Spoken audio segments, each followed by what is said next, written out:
Hey golfers, Cameron McCormick here. I'm here to help you with simplifying your full swing.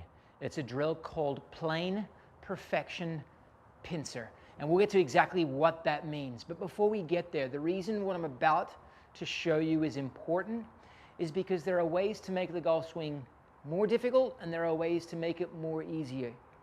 For as talented as players like Matt Wolff, as Jim Furyk, as Sergio Garcia are, they actually make the difficulty of the golf swing higher based on what they do with the club. By example, if I lift the club up, it's not in position, it's not in a hitting position yet, I still have to rotate it. If it's not on an angle that defines or looks down at the golf ball, I now have to make an adjustment. The more adjustments you need to make in your golf swing, aka Jim Furyk, aka Matt Wolff, where he goes through a big range of what we'll call pitch change to the shaft in the downswing, makes it uber difficult to be consistent with your strike, with your path, and your face control. The three most important things you need as a golfer to hit better shots. So, if we can go with a statement that off-plane pitch movements of the shaft are more difficult, then how can you, with my help, achieve a much cleaner plane perfection? That's by using the pincer drill. Let me show you how it works. You'll take your regular stance, you'll take your trail hand off the club, and just using a delicate touch, a light touch with your thumb and index finger, this is your pincer, you're going to hold down where the logo of the grip is.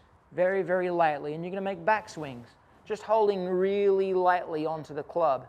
There is no way you can now manipulate the shaft of the club throughout the backswing nor downswing incorrectly when you're holding it so lightly between your thumb and your index finger. You see, the way players do manipulate the shaft is by creating what's called a force couple, like a seesaw. Here's the fulcrum. We got weight at one end, we got weight at the other, and they move the shaft by a combination of forces between two hands. But when we take away one of the hands that's necessary to move the shaft off plane, all the shaft wants to do is swing on plane, which is why a really good exercise, but a difficult one, which I've seen done before, is one-armed swings. This is hard to make a good contact and have any semblance of face control. The ball went short and dramatically to the left.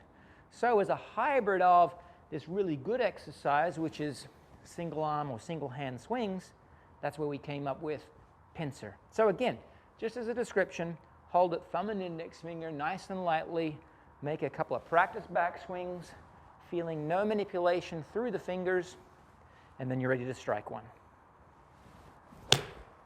Good face control, good distance. Now clearly there needs to be some transfer.